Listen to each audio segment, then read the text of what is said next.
Welcome back to episode 12 of the Kick Back with Jack podcast. Everyone keeps saying to me, Jack, all you do is invite your friends on your podcast to talk to them. It seems like an excuse so you can talk to your friends. So I've decided this time I won't invite one of my friends on. So everyone welcome my brother to the podcast. Thank you. So William, I guess we will start off. You recently competed at Nationals. Talk to people about the sport that you play in. So I do athletics. I specialize in discus, which for people that have no idea what that is, I basically spin around and throw a big dinner plate as far as possible. I've been doing that for, I think, 11 years. Representing SA over in Perth. So that was 2-3 weeks ago now. So yeah. Nice. How'd you go? Good. I mean, my season was a little bit not so great, but I wanted to sort of make a final, and I qualified for that. So I came 10th in Australia, so it's not too bad. First time in an open final, which was nice. So yeah, awesome. And like now that you're in opens, what does that mean for people that don't know? So opens. So when you do athletics, you're in age groups up until you hit. So there's under 20s, and then it goes to opens, and basically anyone can compete in that. So you could come up against a guy who's a junior. So he's 15, 16 years old, competing against the older guys, or you could come up against, so I compete against Matt Denny, who is our Australian record holder, second all time for discus ever, bronze at the Olympics, multiple time Diamond League champion. So like the best of the best I can come up against, or I can come up against a 50-year-old guy just coming out for a bit of fun. So it's basically anyone can do it. How'd you go? What was your furthest throw? 46.68. So it was sort of 2 meters off my personal best, but considering what I've been doing this season, I can't complain with that. And are you looking to sort of like progress in the sport going forward? Yeah, definitely. A long-term goal that I've had ever since I was little. I've always wanted to represent Australia. So whether that's in the next few years or a long way down the road, that's always something in the back of my mind that I want to do. And you're like, what are you? I probably should know your age. What are you? You're 21 now, aren't you? 21 next week. 21 next week, yeah. So what's like the longevity in discus? Like how old do people typically compete in it till? Well, I think, what was it? Out of all of the events at the Olympics, the discus field had the oldest average age. So I think it was about 27, 28 was the average age for guys competing there. And I mean, the youngest there, I think, was 20, 21, and the oldest there was 34 or something. Like, it's a huge age range, but it's sort of your late 20s is probably your peak. Yeah, so what, it becomes like a strength thing, or like is that when you sort of peak in discus? Yeah. Well, you tend to get that old man strength a little bit because it's very strength orientated sport, but it's a lot of technique. Like people think at the end of the day, all these big guys, you think that's all you rely on, but it's a really technical sport, and you got to be. I mean, these guys are 130, 140 kilos, 6'5" plus, but they're light on their feet. They move like ballerinas. Like you got to be able to turn fast, and it's pretty tough. Yeah. And how often are you out there like training to get that technique down? So for me, during the season, I'm in the gym sort of 3-4 times a week, and then throwing another 3. But that can range depending on who you are. I mean, the highest level guys are out there every day, multiple gym sessions, multiple throwing sessions, depending on your programming at the time. But I'm sort of there from 6 to 7 plus sessions a week. Yeah, right. And how heavy is the discus that you're throwing? 2 kilos. Yeah. And you were doing shot put for a while there. You're just focusing on discus now? Yeah. So shot put's pretty heavy. So it's 7.26 kilos. So it's 16 pounds. When they changed from pounds to kilos, it was the only one that didn't change over to a nice round number. So don't know why, but they left the open men's as 7.26 kilos. So it's the same weight that the heaviest bowling ball you can get at the bowling alley is. Yeah, right.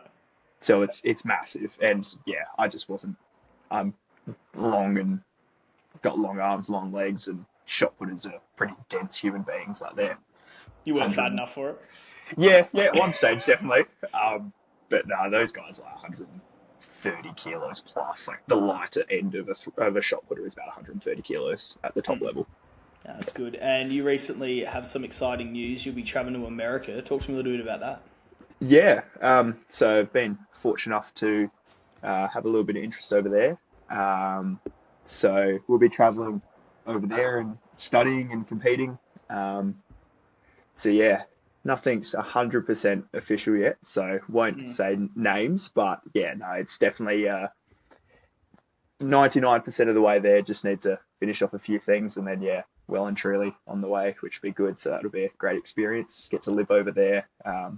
Yeah, study, train, compete, and represent schools And over what there. does that look like when you get a scholarship to go over there? Like, how does it, how often do you have to compete and what do they expect from you?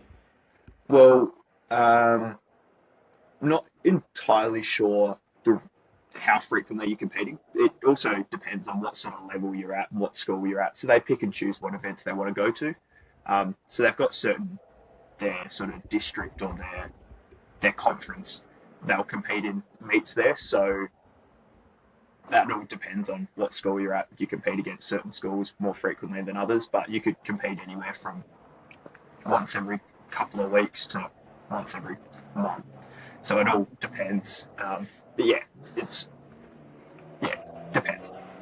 So, talk to me a little bit about your athletic background. How did you first get started in sport? You're obviously a big fella, so how did that happen? Yeah. Um, oh gosh. Well, very young.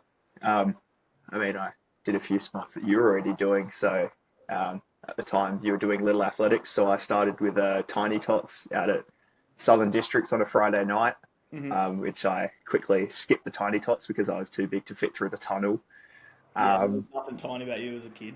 yeah, no, definitely not. So I missed out on that key moment of my athletic career, competing in tiny tots and doing the obstacle course. Mm. Um, but yeah, so I did athletics for a number of years when I was really little, and then sort of got into the standard Aussie kid footy during winter, and that was my main sport for a long time.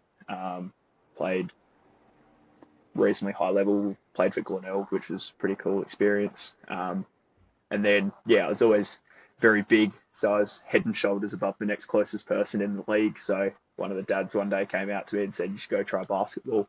Mm. So I was about 10 when I tried that for the first time, and I played basketball up until 2, 3 years ago now, and represented South Australia and was a part of NBL one squads and was a part of a championship winning squad at the NBL one, so state league level.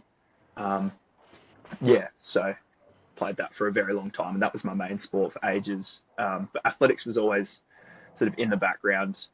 Made my first state team in under 10s, so I was school sports day, won that, and then went out to a district day, won that, went out to the state day, won that, and then was fortunate enough to go to Tasmania and went to Penguin, Tasmania to represent South Australia for my first nationals, and have yeah Hub of competed ever Australia, since. Penguin, Tasmania. Yeah. It was really going off. It was crazy. I can imagine. So why did you transition out of like basketball and football into throwing? Well, footy was one that left the earliest, so that was the first one that went. Mm. So I mean, I was doing way too much at that time. I was training for footy, I was playing basketball to sort of state level and my age group and for school, as well as athletics. So one of them had to go, and it was footy. That was just the one at the time I wasn't enjoying as much. And then continued on with basketball for a while, and then just sort of I think I just played at a very high intensity level for a long time and couldn't keep up with um, that sort of standard. And yeah, I sort of dropped off a little bit and couldn't balance the two of them. And I went down and back to my age group, so I wasn't playing sort of reserves NBL one standard anymore. And I just thought if I'm not playing at the top level and not playing at a level that I think I can play at because I'm not fully committed, there's no real point in me being out there if I can't give 100%. So I Mm. transitioned into just doing athletics, which is something that I feel like I've got a bit of a future in, and hopefully. Do you feel like being a high achiever in sport, it gets to a point where it stops being fun for you? Like if you're, if you focus so much on winning and the expectations so high on you, do you feel that? Yeah, I mean, it was definitely something that I've struggled with over the years, and it was something that I had to learn to deal with. Sort of, I had such high expectations on myself, Mm. um, so it was definitely tough at times. Just sort of, I mean, getting back to just enjoying my sport, and that was something that was very difficult and a bit of a mental challenge, particularly as a teenager. Like that's a pretty tough time as it is, and Mm. yeah, playing high level sport and just trying to balance your mindset. Like it's so mentally draining at times, but yeah, it's Yeah. definitely something that's tough. And how do you prep for like, something like throwing it'd be so intense because you only get three options and then it's like that's it. You know what I mean? Like you play a footy game, you make a bad pass or whatever, the game's not over. But like, how do you sort of deal with that pressure in throwing? Yeah, it's really tough as well because I mean between throws you're sitting there and you're sort of sitting by yourself, dwelling, thinking about it over and over. Mm. So it definitely weighs on you a lot. Um, and I think that's something as well that's really interesting to me with the sport is it's a huge mental battle, Mm. and that sort of stuff's really, I mean, gets me excited because it's not just the physical aspect of it; it's being able to train your mind to be able to overcome that sort of stuff. Yeah. But yeah, you only get three goes if you're unlucky. But yeah, it's definitely hard. That's why you got to have a really good support network. So I got a fantastic coach, and yeah, family that are super supportive. So at comps, something goes wrong, I could go and communicate, and yeah, they're always behind me. And do you have any like tips for trying to stay calm or like stay in the mindset? Yeah, well, I've worked with a couple of sports psychs throughout the years. One was back when I was playing basketball, but more recently, one of the sports psychs for athletics, and she gave a few good things. So just having something familiar to sort of bring you back to a stable and concentrated mindset. So for me, it was I'm a very touchy person, so something that I touch. So I'd go and I'd rub my hands on the ground, on the rubber of the track, and Mm. that sort of feeling would help center me and bring me back together and Sort of like the calm tennis my mind. player bouncing the ball or like, you know, Yeah. belt So I'm edgy or whatever. Yeah, well, I do stuff like that as well. Like, I'm very weird, sort of superstitious, and when I go into the circle, everything's the same, and it's very, um, repeatable. And that's, it just helps me sort of focus in. But yeah, this was just feel the ground and try and relax your mind a bit to be able to settle and focus up. What about like, say you get out there and you just completely shank the first throw? What then? Um, yeah, look, it's happened. It's happened many times. Um, but that's when you sort of got to go. Look, I screwed the first one up, so be it.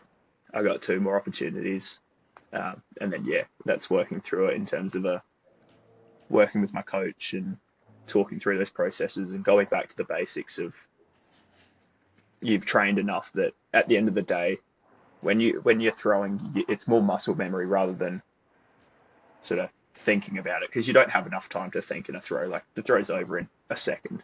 Hmm. Like it's not a long time to be You worrying know about when it. you let it go, whether it's like as soon as you finish the spin and let it go, do you know whether it's going to be a good throw or not? Yeah, the second it leaves your hand, Yeah. yeah. Yeah, it's interesting. Do you kind of like on the day when you're leading up to it, can you tell if you're going to have a good day? Like I know, like when I fight, most of the time I know if I'm going to win the fight based on how I'm feeling beforehand. Like sometimes you get like surprised or whatever, but most of the time I'm like, all right, I'm in the zone right now. I got this.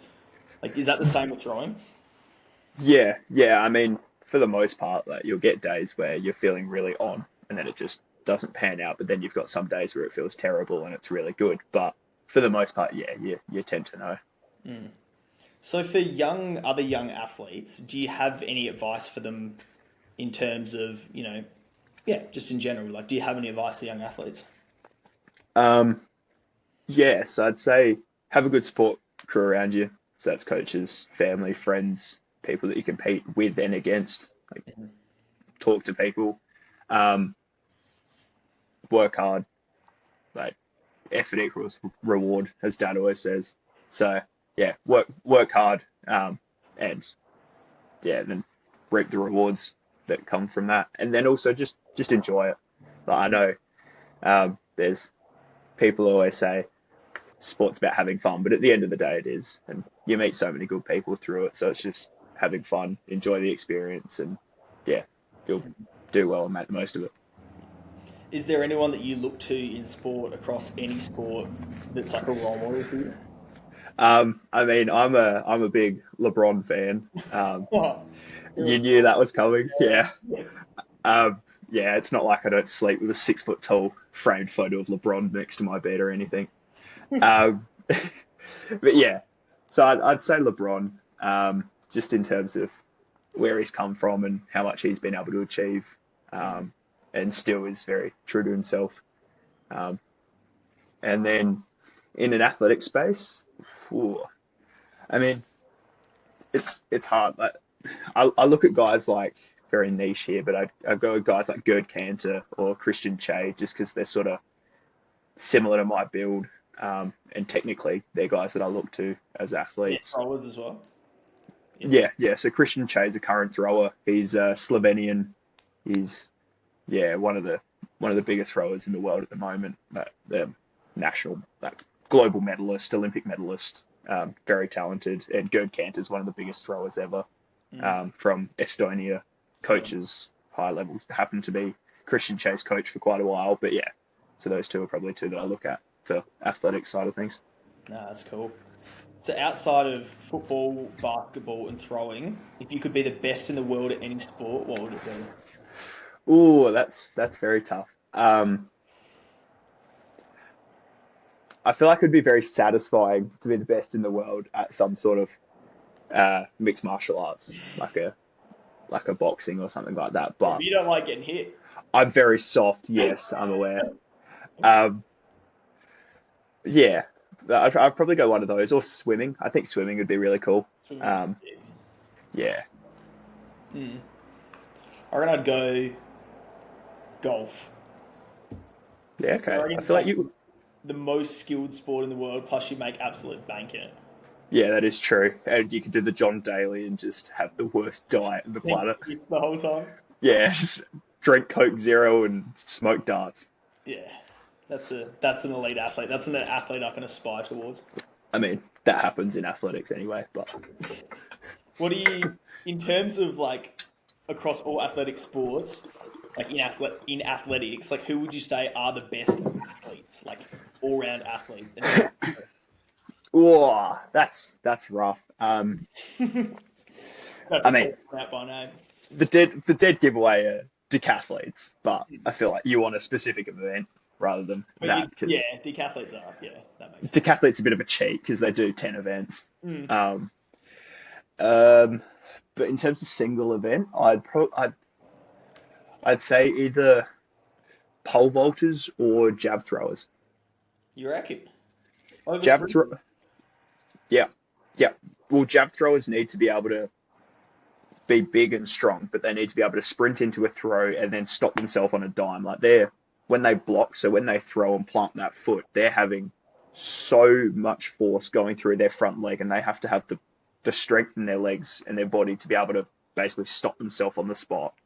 And I think that's so tough and takes so much athleticism and so much skill. And pole vaulters, those poles aren't light. Like they're big, they're heavy, and they're sprinting in.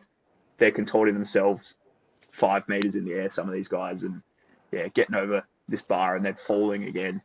Like that takes a lot of skill and a lot of athleticism to be able to do that. Yeah, that's pretty freakishly strong.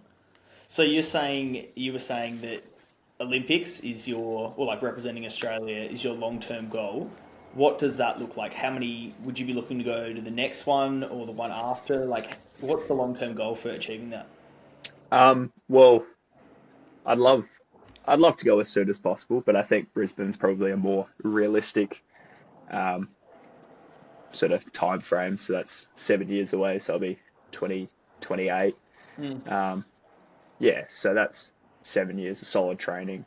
Head over to the US and train there for however many years, and then come back here and really knuckle down and try and focus in and get to that goal. So you'd be doing like weight training as well while you're over there? Yep. So that's lifting, throwing. Yeah. Most days, I think where I'm going, they train about 5 days a week. So. What does like a weight session look like for a thrower? A lot of Olympic lifting. So yeah, that's cleans, snatches, clean and jerks. A lot of compound lifts. A lot of squatting, which is disgusting. I hate squats so bad. Yeah, I can, but it's just being tall. It's not so fun. But yeah, it's a lot of power stuff. So it's not so much high reps, but it's a lot of heavy weights, lower reps, but just moving as quick as possible. So yeah. Do you train cardio at all for it, or is it pretty much all weights? So yeah, unfortunately. So Fox, one of my good mates, he's a strength and conditioning coach, and he's a shot putter, so he national bronze medalist this year. He writes all my gym programs, and yeah, he's put sort of 10-15 minutes of cardio at the start of every session, as much as I hate it. But yeah, it's got to be tough. What's the benefit of cardio though for throwing? So you're not fat and unhealthy, pretty much. So you have some sort of balance. And stuff. Yeah, so you have some sort of balance. What about like flexibility? Like how much does that play a part in it?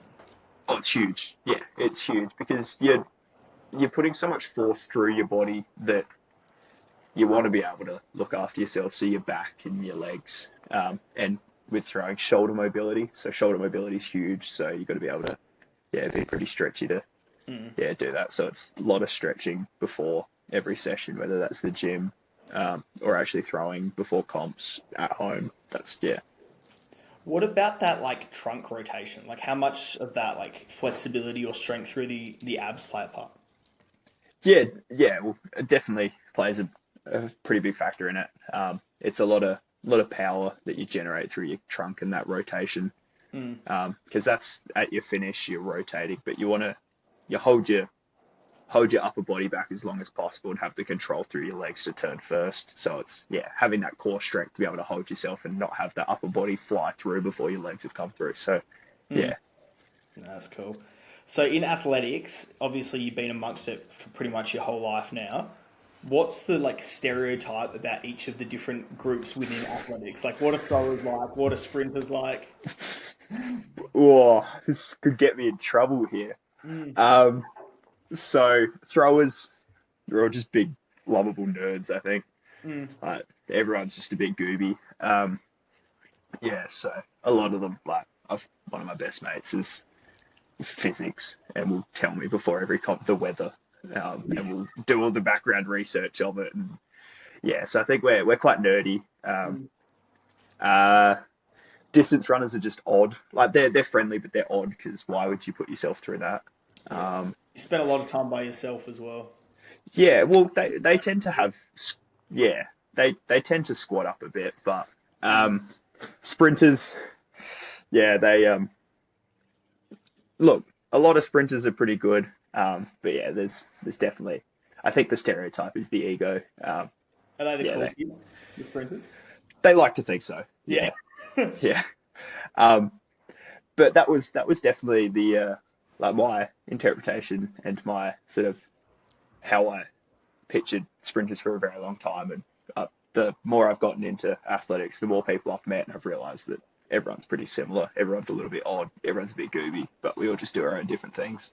And jumpers, I don't know, kind of steer clear of those guys. They're strange. They're like the enemy of the throwers. No, it's definitely sprinters. They just throwers. Yeah. Well, the sprinters, I don't know. They're just a bit vain, I think, at times. And you'll be throwing and you're chucking. I mean, you'll be throwing a hammer that's 7 kilos flying through the air, a discus that's 2 kilos solid metal plate, and they just walk through the middle of the sector, just not even paying attention, like not even looking. Like they use the infield as a shortcut rather than what it's actually supposed to be there for. Definitely been in the bad books a few times for sprinters over the years.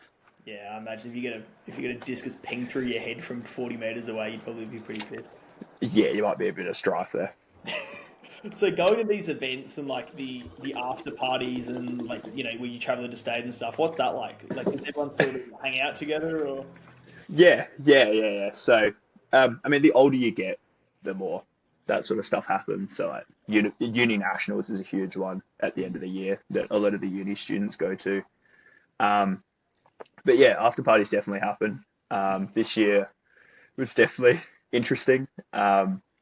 So yeah, that was that was we were over in Perth, and where they held it was sort of Cottesloe Beach, which is a bit out of the way. And I went with a couple of mates, and we went to prees at someone's house, and we were there until sort of 8:30.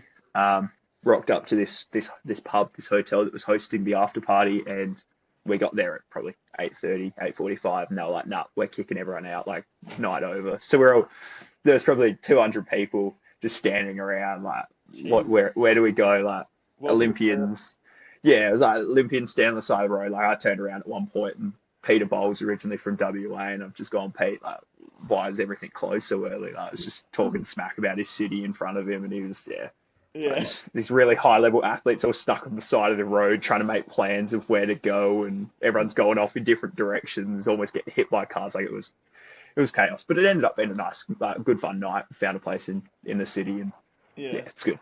Everyone sort of relaxes to, yeah, after a lot of us, our season's finished now, but the higher level guys sort of traveling internationally now competing. Yeah, so how does that work? Like what does the season look like for athletics? So it all depends on sort of what you're doing, what your plans are. So um, the official season in SA starts in October. And it runs through until April. But it all depends. So my season started in December. Some people don't start until January, February. Like the high level athletes will open their season at nationals, and then they'll go and do the European circuit, or they'll go travel through Asia. So quite a few of them have just done a Diamond League meet, which is the professional athletics sort of competition um, that's in China, and then fewer in Japan, and you sort of everyone starts their season at different points. Not everyone comes to nationals. It all just sort of changes. So it's a summer sport. So the Europeans will start their season now, pretty much. Mm. Yeah, a little bit ago. And how does it work with like athletics? Like, do you get paid at that high level for events, or do you have to run off sponsorships? Like, how does a career sort of look in that? Yeah, so sponsorships is the main one. Mm. So that's sort of your clothing sponsor and everything else. And then, so Diamond League is the main one. So they travel, so they tour. So there's different cities. So there's just been one in China, and they have them all throughout Europe, throughout the US. And the winner of those events gets money, depending on your placing. And then you have to qualify for what's called the Diamond League final. And that's the one that Matt's won the last 2 years. And the winner of that wins a fair bit of money. So yeah, I think the winner of that's about 100,000 US, Yeah, wow. which for athletics is pretty good. But yeah, athletics is pretty tough. Like you got to be pretty good if you want to make a career out of it. It's not like yeah your soccers and your footies. Yeah. How much does personal marketing go into that? Like, do you see a lot of these guys? Like, are they big on Instagram or like social media and stuff? Yes, it's definitely, and I think over the last few years, it's really increased the number of people that are doing sort of social media and getting more of a following. Mm. And some people don't like it, some people do. I mean, good on them if you're going after it and you're trying to put yourself out there and make a bit of money from it. I don't see a problem with it. So yeah, a lot of athletes are starting to put themselves out there on social media, and it's also good because it's getting eyes on the sport. And for a bit, athletics was a dying sport, but yeah, it's definitely. I mean, particularly in Australia, it's huge right now. Yeah. Why was it a dying sport? I just don't think people were as interested. It just tends to drop off a bit, and it's like it fluctuates a little bit. And, I think the Olympics is always huge. Like every time I coach it, the Lats clubs, and the year of the Olympics and the year after the Olympics, the numbers of kids that sign up are absolutely huge compared to those years that it's not on. Because people go and watch it, they get inspired, they want to compete. But yeah, it was, and I also think because Australia for a little while, like we were decent, but we sort of weren't overly competitive overall as a country. People just sort of lost a bit of interest and focused on other sports. Nah, that's fair enough. And do you reckon like there's any way that you could make athletics more popular? Like, is there a way that it could be marketed better in your opinion? Well, people are definitely trying different ways. So they're trying new events. So the Zatopek or the Maury Plant meet in Melbourne was huge. So they do invitational events. So they invite the best of the best. So guys from around the world and Olympians and the best in Australia will come and they'll do these different tour meets. And the one in Melbourne sold out, and it was the first time ever it had sold out. And they got these big international guys, and they got all these big Australian names to come together, and it sort of brings eyes to the sport. Yeah, and there was a couple of weeks, last week, 2 weeks ago, was Ryan Krauser, who's the world record holder for shot put, held an event that sort of changed it. Rather than measuring throws, it was kind of like they ran it like high jump, so it had a certain distance, and you had to try and reach that distance, then move on. Yeah, that's a cool way of doing it. Yeah, so they did that, and for a lot of them, it was their season opener, but they did that, and it was also in an indoor stadium, so it was a really cool atmosphere inside, and yeah, like these big American throwers chucking shot put, I think it was 22.5 meters or something, won the event. Damn. Yeah. I don't think people realize like how far that is. Like that's so far. Yes, it's huge. Yeah, so Ryan Krauser's world record's 23.56. So Yeah, wow. With a 16-pound. yeah, 7.26 kilo shot. He's thrown it 23.5 meters. Yeah, that's mad. If you had to do outside of throwing, if you had to do another athletic sport, another like athletics event, what would it be? High jump. I'm Yeah. not really built. I'm not built for it. Trying to get over a bar. Yeah, I got some. Brother. Yeah, I've cleared some bigger heights. I think my in-comp PB, I think I cleared 1.86 when I was at school. I won a couple sports days clearing comfortably 170 plus. But yeah, 120 kilos then? I cleared 186 and I was about 110. Yeah, so could still get up for a bit of a fatty. Yeah, that's not bad. Well, you're also a pretty good relay runner as well. Yeah, once I got my legs moving, that was my issue. Was the first. What was the event that you did at athletics? Was that was relay running, wasn't it, or was it a 100-meter sprint or something? At nationals? Yeah. Yeah, my under 10s nationals. So I was technically a national sprinter before I ever threw. I ran the 100 in under 10s because they didn't have enough people to fill the event. So You can claim it, national sprinter. absolutely, I do. It's like the equivalent of like every old guy you ever talk to is like, yeah, I was a Golden Gloves boxer. Anyone can enter the Golden Gloves competition. But you need to just say you're a Golden Gloves boxer. You don't say you won the Golden Gloves. You say, oh, I was a Golden Gloves boxer. So you can be like, yeah, I was a national sprinter. Yeah, exactly. I mean, I don't. It's like I say I beat Matt Denny, and I don't specify that I threw further than him for one round because he threw a foul. Yeah, further than zero. Yep. That's I good. got it in and he didn't.